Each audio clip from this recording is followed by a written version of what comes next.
Let's talk about the Xbox Games Showcase that just took place earlier today. Coming off of this live stream, I could tell that this showcase from Microsoft was much better, far better than the showcase that took place 2 days ago with the General Summer Games Fest showcase. That was fucking trash.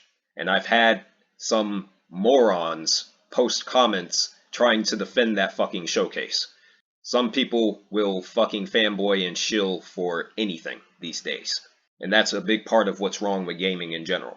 That showcase 2 days ago was bullshit. And this showcase that we had today with Xbox was much better, but it still wasn't great. And I'm going to briefly explain why. There were two primary problems with this showcase. The first thing was this forced gender diversity thing. Almost every single game that they showed, and it was just reveal after reveal after reveal, showcased a game where you played as a female character.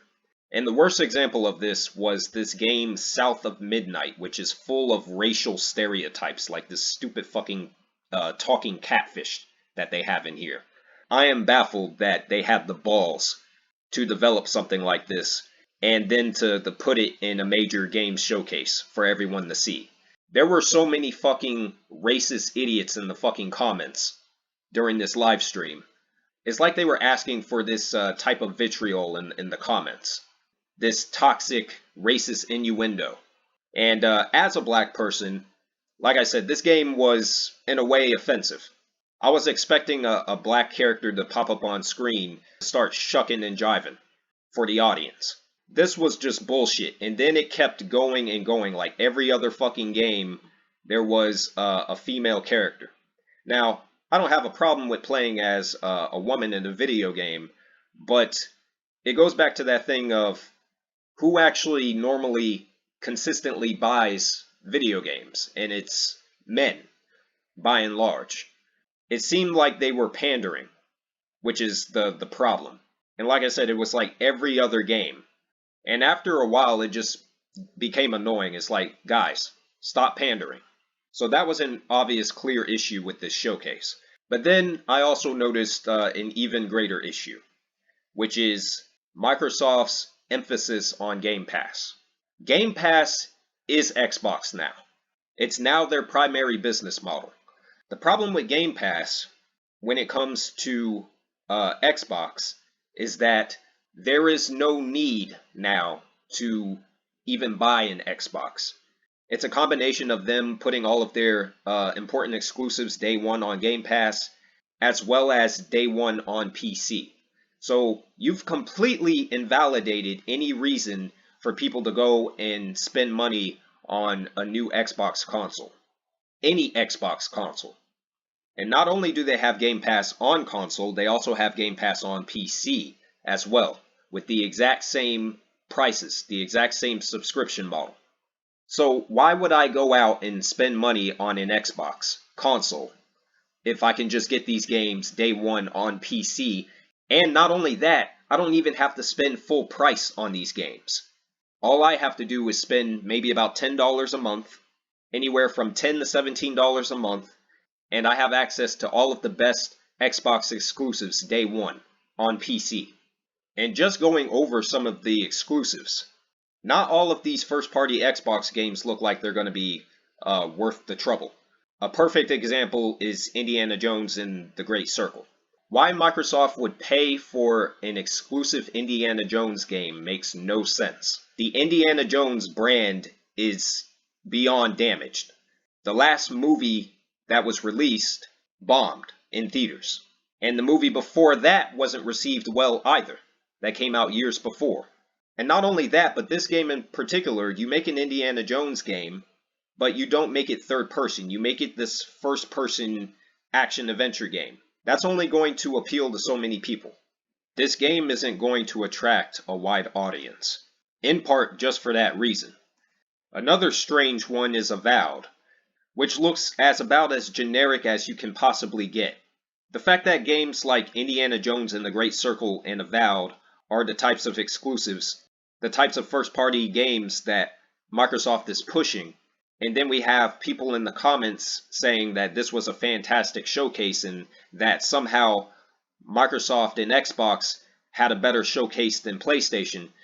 I'm scratching my head because neither of these games are competing with any of the major franchises that PlayStation has on any level.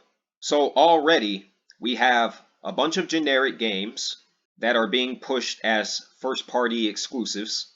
We have games pandering to a very small laser-targeted audience.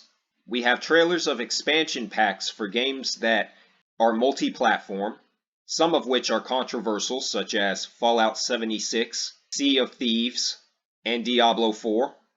And then we have trailers for games that are going to be multi-platform. And when I say multi-platform, because technically all of these games are multi-platform, when I say multi-platform, I'm specifically talking about the console side. I'm not talking about PC, I'm talking console. Games that are also going to be on PlayStation, such as Metal Gear Solid Delta. So basically what I'm saying is, anyone who's saying that this Xbox showcase is somehow far better than what PlayStation had to show really doesn't like to use common sense, because in reality it really wasn't that much better. Now, I will go over some of the highlights from this showcase. There were about 4 to 5 games that really caught my attention during this showcase. And so I will go over the highlights, and I'll go over some of the weaker parts of the showcase. Shown at the very end of this live stream was a new Gears of War game, but the surprising part is that it's not actually Gears 6. It's not actually Gears of War 6. Instead, what this is a prequel to the first Gears of War game, and technically the second prequel in the series. Now, this particular game is called Gears of War E-Day, or Emergence Day. It's the day that within the world or the universe of Gears of War that the locusts first emerged and started attacking humanity. It's very interesting that they decided to make an entire game around that, but at the same time, it is a bit concerning because they could have just made a DLC for this instead of an entire game. And considering it doesn't actually continue the story that, they had started and left on a cliffhanger in Gears 5 at the end of that game, I'm wondering how many are actually going to care about this. And beyond that, the Coalition has not done a fantastic job with these newer Gears of War games when it comes to the multiplayer side. Just a few weeks ago, I was playing Gears 5 online, and it's unsurprising why the player retention for that game is so low right now. Literally, almost every single match, we have a bunch of morons spamming shotguns the entire match. Every single match.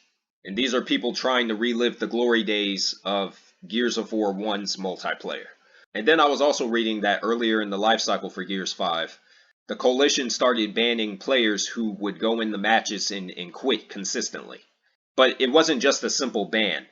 They were literally banning people for up to 2 years. And that's something I've never heard of in an online game before. Sounds like a very good way to kill your audience very quickly and to piss off your fan base. If they try and pull the same bullshit here, where they allow the hardcore players in the community for this series to continue spamming shotguns, further ruining the experience for everybody that wants to play the multiplayer for this, and if they treat Horde mode the same way they have the last 2 games, this game is not going to have a wide berth when it comes to player retention for the multiplayer component. It's going to be pretty much dead on arrival. So I remain cautiously optimistic about this game, but I did go ahead and put it on my wish list on Steam. Then we have Crystal Dynamics' reboot for the Perfect Dark series, the Perfect Dark reboot. This looks fantastic. I have nothing bad to say about this. I like the aesthetic that they have here. I like the various use of gadgets to manipulate the AI. I like the emphasis on stealth. So from a gameplay perspective, it looks like they're keeping it, somewhat close to the original Perfect Dark. I like the parkour aspects that they have in here. It seems like they took some inspiration from Mirror's Edge, so That's pretty cool to me. And overall, in general, I'm looking forward to seeing more of this. This definitely, without a doubt, was one of the better games that they had in the showcase. One of the first games they showed was Doom: The Dark Ages. I actually wasn't expecting to like this as much as I actually did. This game looks fucking fantastic. I like some of the new additions that they have here from a gameplay perspective. In particular, this shield that they gave the Doomslayer. It looks like a pretty dynamic gameplay mechanic because you can use it for both offense and defense. I like some of these newer weapons that they have in here.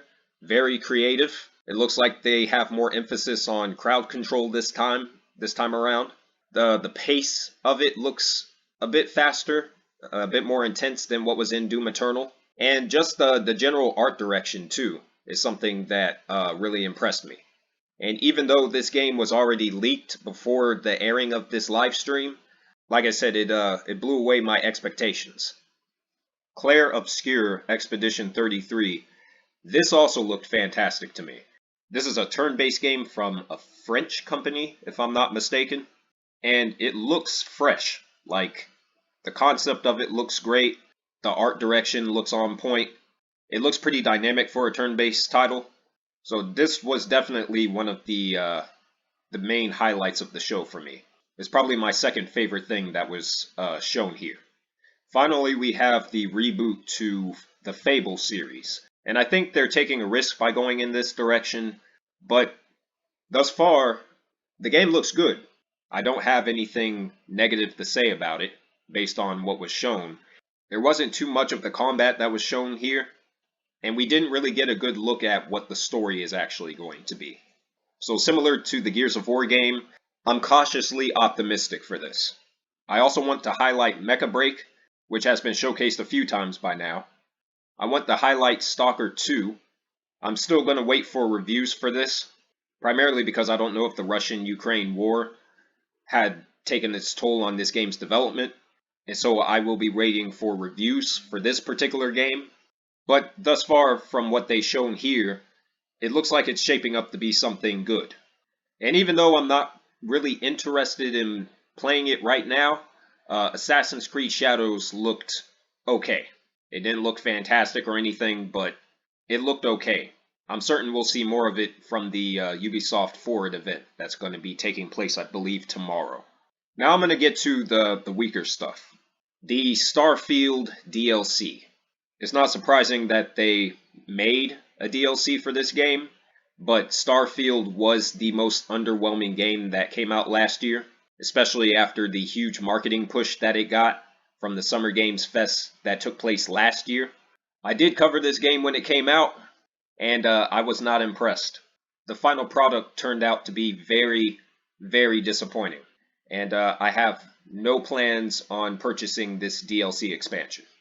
We have this Flintlock game which didn't really impress me either. Some parts of it looked okay, like the platforming that they're showing off here, but for the most part, it didn't really catch my attention like that.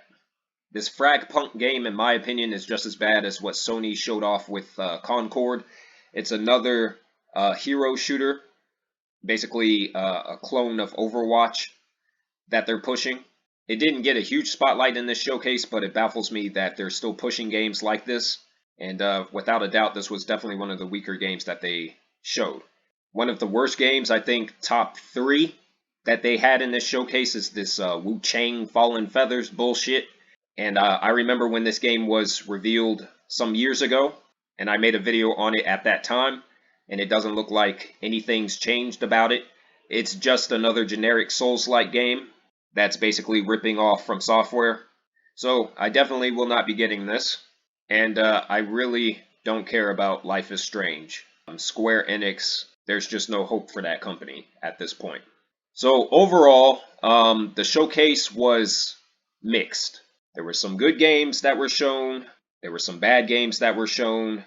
There was nothing that really blew me away.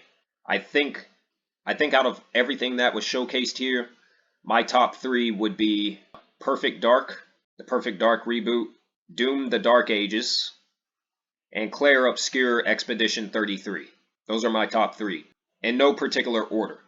Overall, this year was very weak, and 2024 in general has not been a good year for video games. I may make a video discussing that topic very soon. So out of the entire showcase, I got 5 more games that I added to my wish list. So overall, like I said, it was a decent showcase, but considering the fact that Xbox is going to have all of these games available on Game Pass day one, and considering you no longer need to buy an Xbox at this point, and you may as well just buy a PC because all of these games come out day and date with PC anyway, and Game Pass is also available on PC, I fail to see how Microsoft is even trying to bother with the console market at this point. It wouldn't surprise me if in the next decade or so that they completely drop out of the console market entirely.